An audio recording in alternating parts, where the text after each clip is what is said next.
¿Quién es en verdad Alberto Fujimori?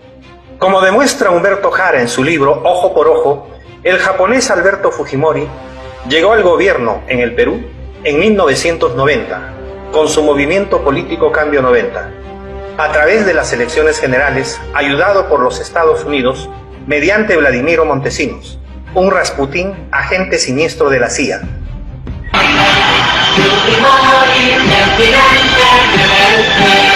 Marca el 90, el símbolo. Las 17 horas y aquí está el primer flash informativo. Alberto Fujimori, 51.67% a nivel nacional. Mario Vargas Llosa, 42.42%.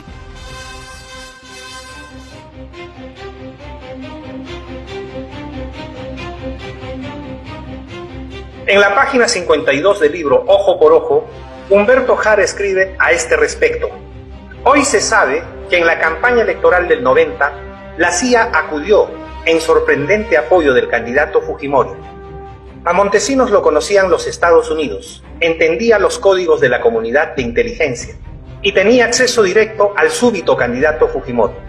Lógicamente, la ayuda yanqui fue con la condición de que Fujimori tenía que terminar por colonizar al Perú, imponiendo la política neoliberal para liquidar los más mínimos derechos de los peruanos conquistados hace décadas y saquear al país, privatizando las empresas públicas de los peruanos.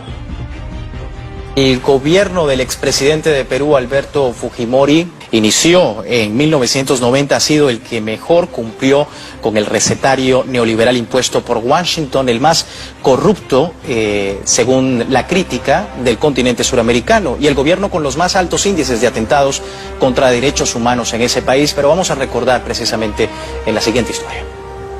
El consenso de Washington se impuso sobre esta nación desde el primer mandato de Alberto Fujimori.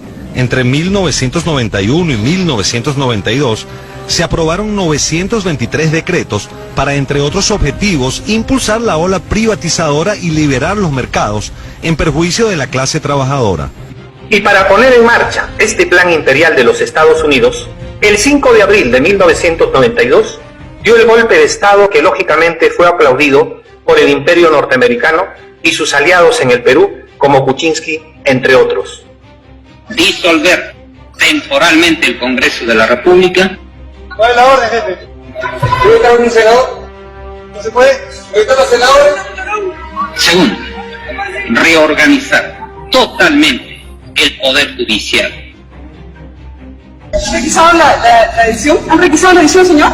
¿Cuál es la orden? ¿Cuál es la orden? Por favor, ¿cuál es la orden? Necesito saber, por favor, dígame usted. ¿Usted trabaja en comercio, señor? ¿Usted trabaja en comercio?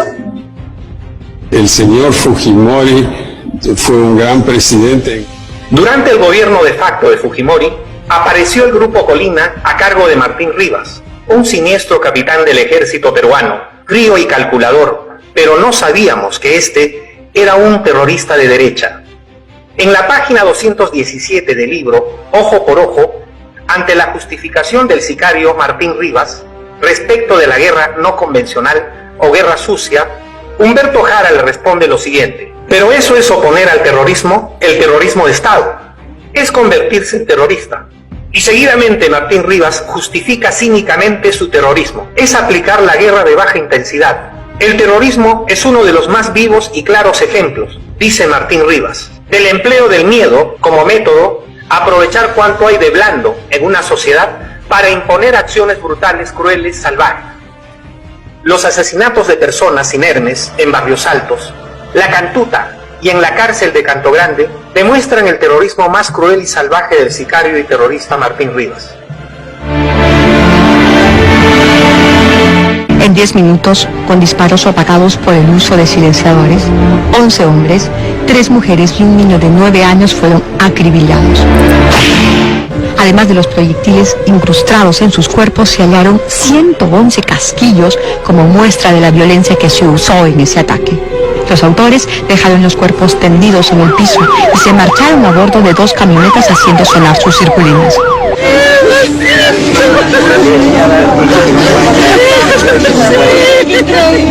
¿Se puede considerar la matanza de Barrios Altos acaso como un acto de guerra? O sea, el hecho de haber ingresado, de haber matado indiscriminadamente a toda la gente, e incluso niños. Eso es muy difícil, por decir algo, considerarlo como un acto de guerra. Efectivamente, hay que eliminar a los miembros de la organización política administrativa local del modo más rápido y definitivo. Ellos determinaban quién era terrorista y quién no. Y lo más grave era que el gobierno autorizaba esos aniquilamientos extrajudiciales. Yo quiero orden aquí en la universidad y lo vamos a lograr. Estudiantes. Fujimori dispuso el operativo de la Cantuta. En la réplica que se llevó a cabo el sábado 18 de julio de 1992. En la madrugada, 9 estudiantes y un profesor fueron secuestrados por el Grupo Colina, apoyados por los soldados de la División de Fuerzas Especiales al mando del general Luis Pérez Documento. Tengo una carga.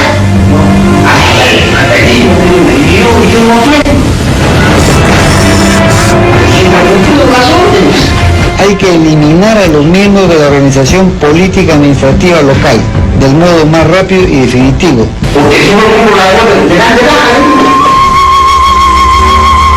Al llegar a la altura del campo de tiro en Huachipa, los 10 secuestrados fueron ultimados a balazos y enterrados con apuro. El 6 de mayo de 1992 se realizó el operativo de recuperación de los penales, en especial el de Canto Grande.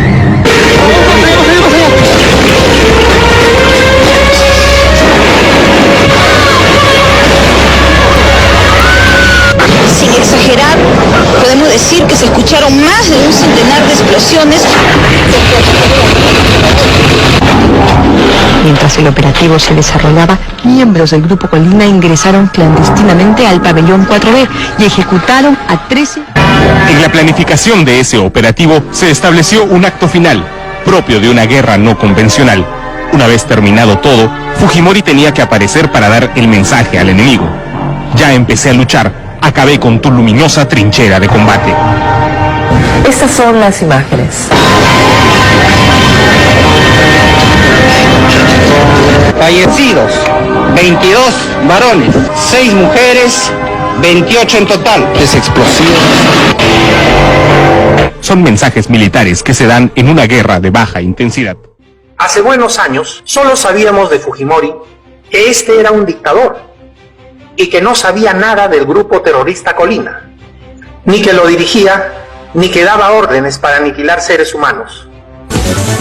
El expresidente Alberto Fujimori negó haber tenido amistad con su ex asesor Vladimiro Montesinos.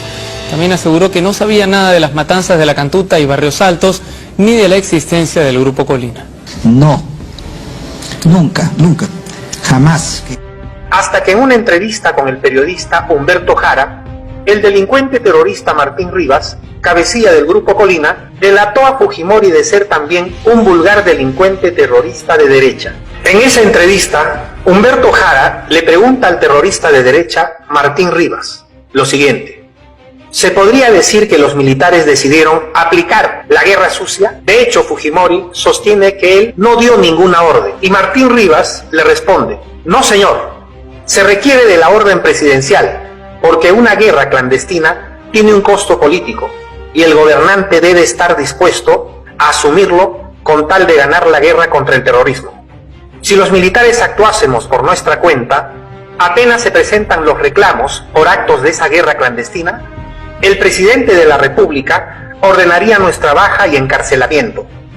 En otro pasaje de la entrevista, el sicario y monstruo Martín Rivas confiesa lo siguiente: Fujimori seguía el asunto paso a paso, se enteraba y autorizaba y ordenaba los operativos. Le digo que hubo muchos, pero el de Barrios Altos fue uno de importancia y la orden vino desde arriba. Hay que eliminar a los miembros de la organización política administrativa local. Se necesitaba una decisión política, en este caso el presidente de la República. Estas pruebas proporcionadas por Humberto Jara fueron claves para que el terrorista Alberto Fujimori fuera extraditado de Chile al Perú y finalmente encarcelado. Bueno, pasaron 22 meses desde que Fujimori llegó a Chile hasta que se aprobó su extradición. Un insólito error en los controles policiales en el aeropuerto permitió su entrada a pesar de la orden de captura internacional que había en su contra. Entre el enojo del presidente Lagos, los llamados del embajador peruano y la petición de expulsión de su par limeño, Vidal solo pudo respirar tranquilo hasta que a las 10 de esa noche...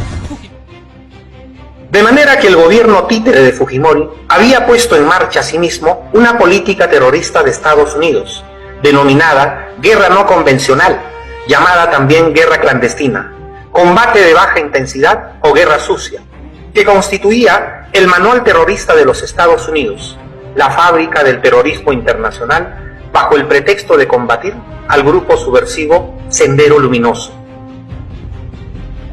En la página 117 del libro de Jara, en otro pasaje de la entrevista, Martín Rivas delata también a Estados Unidos de apoyar y dirigir los actos terroristas de Fujimori. Todos estos conceptos que fueron expuestos y aprobados por el alto mando y el presidente de la República, dice Martín Rivas, no fueron por supuesto una creación nuestra. Son los conceptos que nos fueron enseñados en la Escuela de las Américas, a donde concurrimos muchos oficiales por orden de nuestra superioridad y por un acuerdo del Estado peruano y del Estado norteamericano. Era el modo de luchar contra la subversión. De manera que los Estados Unidos fue el autor intelectual del terrorismo fujimorista. Este mismo proyecto terrorista de Estados Unidos fue aplicado también en Chile por el dictador y terrorista Augusto Pinochet contra el gobierno de izquierda democrática de Salvador Allende. Y Estados Unidos lo quiere aplicar ahora en Venezuela contra el gobierno independiente de izquierda de Maduro, contra el gobierno de Evo Morales en Bolivia, entre otros gobiernos soberanos, para imponer su política neoliberal y terrorista. Yo estoy convencido, hermanas y hermanos, el primer promotor del mundo es Estados Unidos en las dictaduras militares de golpe de Estado. La mirada colonial e imperial de Estados Unidos sobre nuestra América Latina y el Caribe es una mirada de desprecio y de subestimación, una mirada de superioridad política, militar, tecnológica y económica. Es la mirada del colonizador sobre el colonizado. Fidel Castro, en uno de sus discursos, dice sobre el terrorismo de Estados Unidos y sus creaciones de dictaduras terroristas más monstruosas en América Latina. Y no hay que remontarse a los pasados tiempos, en los tiempos modernos desde que la revolución existe, cuál ha sido la historia de la política exterior de Estados Unidos.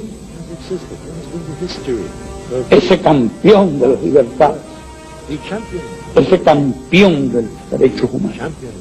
La alianza estrecha con los regímenes más represivos y más sangrientos que han existido en el mundo.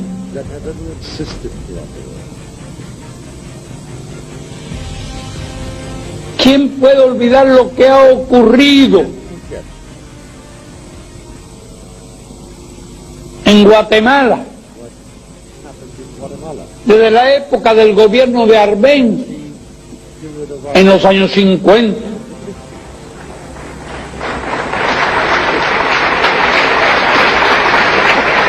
Donde un gobierno popular elegido por el pueblo intenta hacer una reforma agraria para ayudar a los campesinos y a las comunidades indígenas, inmediatamente la guerra sucia, la invasión de mercenarios. ¿Y después qué ha pasado? ¿Y qué ha pasado hasta hoy? Más de 100.000 desaparecidos. Un país donde en decenas de años no existió la categoría de preso político, porque todo el mundo era desaparecido.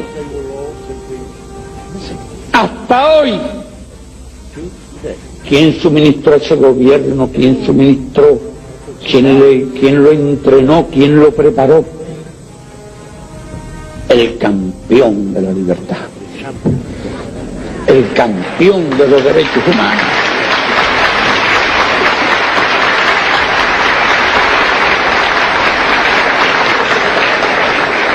¿Y qué pasó en Chile con el gobierno popular de Salvador Allende?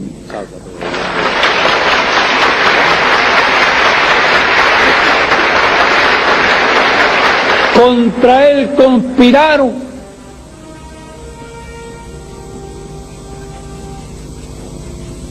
Su economía fue de diversas formas bloqueada. Y se fueron creando las condiciones para el golpe.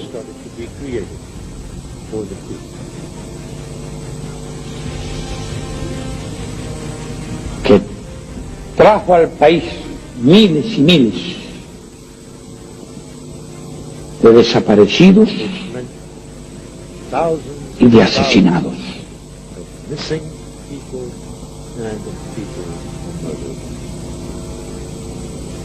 ¿Y qué pasó en Argentina con aquel gobierno militar que mencionábamos?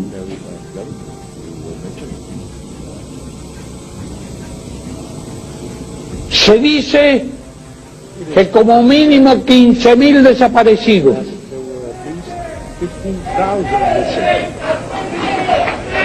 Se dice que cuando mínimo, he dicho cuando mínimo,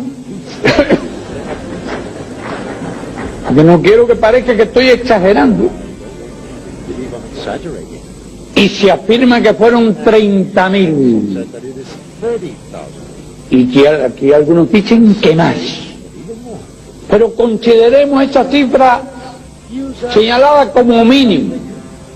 Es que realmente son pocos. 15.000 desaparecidos. ¿Y quién armaba a ese gobierno? ¿Quién lo apoyaba? ¿Quién le daba socorro político? ¿Quién utilizaba sus servicios en Centroamérica?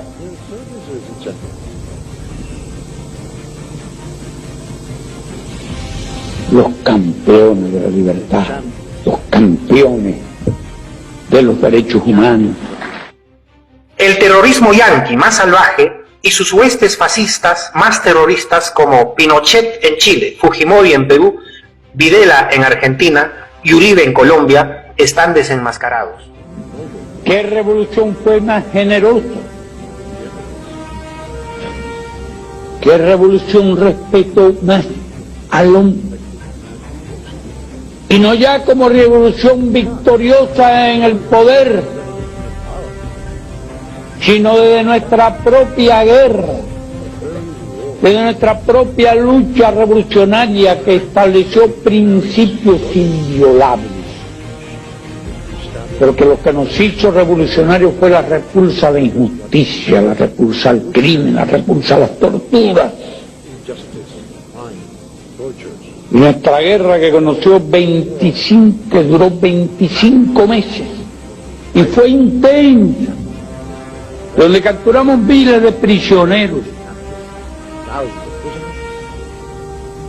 No hubo un solo caso de violencia física contra las personas para obtener información, ni aún en medio de la guerra.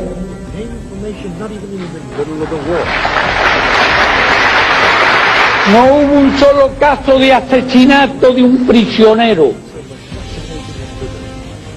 Y lo que hacíamos con los prisioneros era ponerlos en libertad.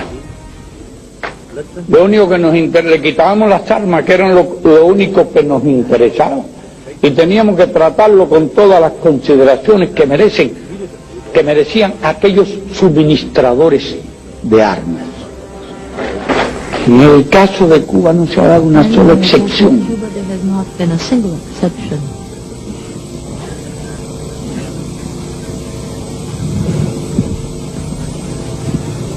No existe en la historia de la revolución